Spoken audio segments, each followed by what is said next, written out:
Kembali lagi di YouTube channel Keponi, dan kali ini kita akan mereview dan unboxing sebuah router dari Mikrotik. Nah, ini barangnya. Ini adalah router tipe CRS309/1G/8S plus IM. Panjang namanya. Kita coba buka dulu.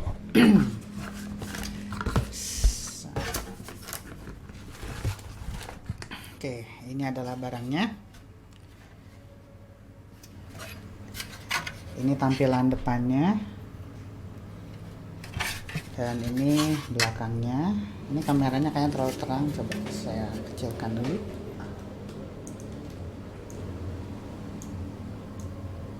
Oke. Jadi ini depannya seperti ini. Ini belakangnya. Dan di dalam paketnya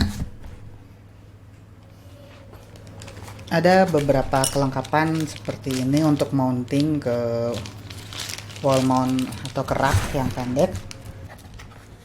Lalu juga ada adaptor.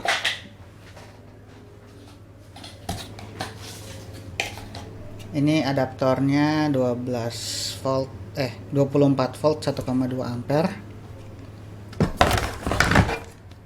Lalu ada juga ini adalah bracket yang panjang.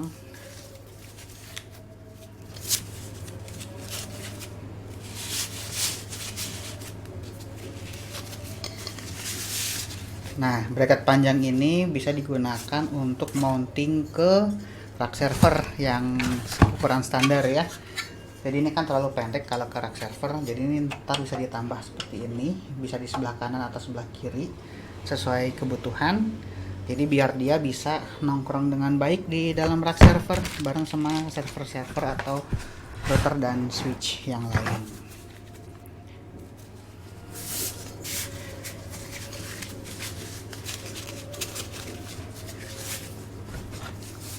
Oke, lalu apa yang membedakan cloud router switch ini dengan cloud router yang lain atau dengan router atau switch yang lain?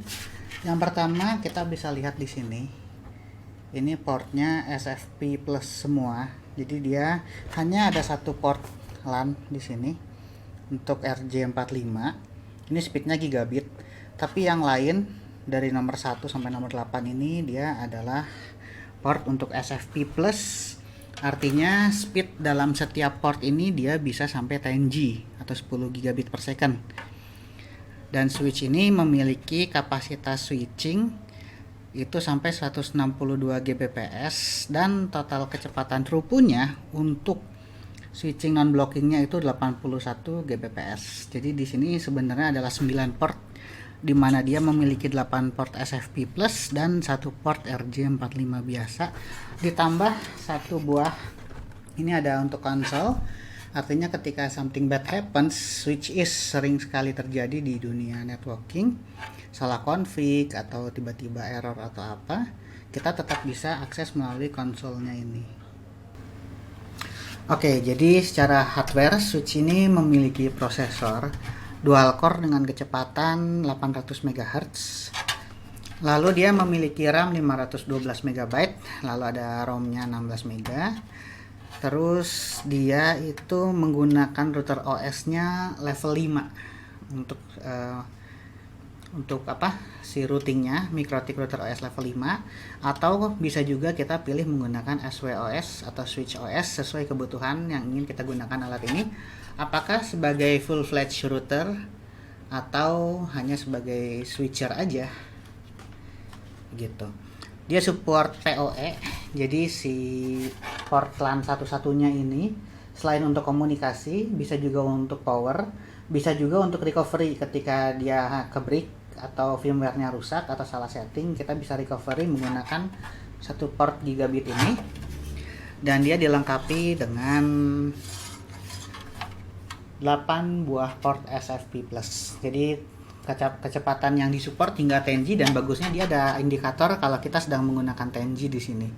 Jadi bisa langsung kelihatan kalau misalnya ada SFP kita yang trouble, kita bisa lihat mana nih kenapa koneksinya drop, langsung kelihatan 10G-nya nggak nyala. Selain itu dia pendinginannya pasif, artinya dia tanpa fan sama sekali.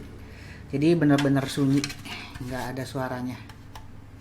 Lalu pertanyaannya adalah, alat ini digunakan untuk apa sih sebenarnya? Nah, alat ini bisa digunakan buat kalian yang berada di kantor atau di gedung atau bahkan mungkin di rumah tapi jarang ya, yang membutuhkan internet dengan kecepatan backbone-nya 10G. Artinya untuk mentransfer data berukuran besar dengan sangat cepat. Dan SFP Plus ini apa sih? SFP Plus itu adalah konektor, bentuknya seperti ini. Ada beberapa jenis ya, ini salah satu contohnya. Ini contohnya, ini adalah konektor SFP Plus dengan kecepatan 10G. Dia menggunakan media fiber optik, jadi menggunakan cahaya sebagai perantaranya. Jadi bukan dengan kayak kabelan itu kan tembaga ya, sedangkan kalau ini dia menggunakan cahaya. Jadi ini kalau kita buka transmitter dan receiver laser. Yang ini gelombangnya di 1310 nanometer. Nah, kabelnya bentuknya seperti apa?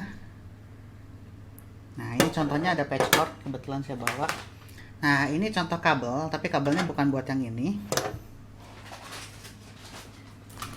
Kalau buat SFP 10G ini kita menggunakan kabel yang bentuknya seperti ini, konektornya. Jadi dia kabelnya duplex. Duplex itu artinya kita membutuhkan dua buah kabel, yang satu untuk transmit dan yang satu untuk receive. Sedangkan kalau kabel yang seperti ini yang biasa dipakai mungkin kalau teman-teman di rumah pakai IndiHome atau Fiber to Home yang lainnya, mereka menggunakan kabel seperti ini, dia cuma satu core istilahnya, dan menggunakan konektor namanya SC. Sedangkan yang digunakan di switch atau data center ini kita menggunakan konektornya LC, lebih kecil, dan dia duplex.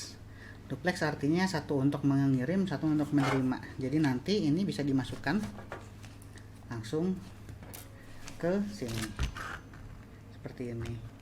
Nanti dia akan ngunci, dia klik seperti itu.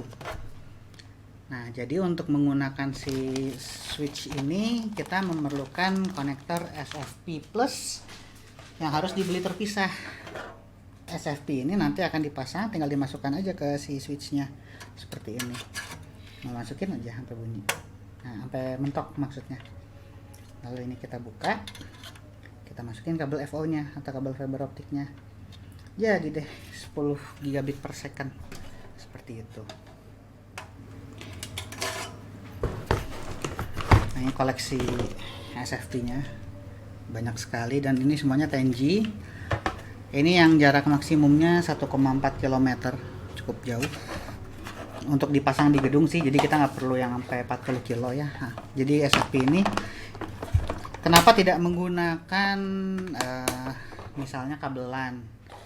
Karena untuk speed setinggi itu, apalagi sampai 10G, kalau kita menggunakan copper atau kabel kayak kayak Cat 6, itu untuk mencapai jarak di atas let's say 20-30 meter udah mulai susah. Sedangkan ini bisa sampai hitungan kilometer. Jadi untuk membuat jaringan yang jauh dan speed yang tinggi, solusi yang paling baik adalah dengan menggunakan fiber optik. Walaupun costnya juga cukup tinggi ya. Untuk cost sendiri ini untuk si switchnya aja dia harganya sekitar 4 jutaan. Nah, tapi uniknya lagi tentang switch ini adalah dia basically dia ada 2 OS di dalamnya dan kita bisa switch sesuai kebutuhan. Yang pertama ini ada Mikrotik OS, jadi buat teman-teman apalagi yang tahu TKJ atau pernah belajar informatika pasti tahulah tentang Mikrotik ya. Nah, selain itu dia juga ada switch OS-nya. Jadi si perangkat ini bisa bertindak seperti router atau bisa juga dia di set sebagai switch. Makanya ini namanya cloud router switch. Jadi kita bisa salah satu.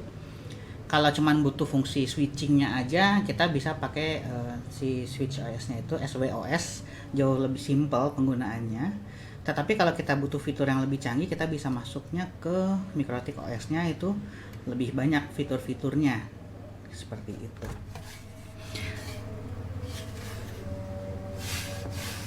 Oke lah, kurang lebih seperti itu video singkat kita kali ini.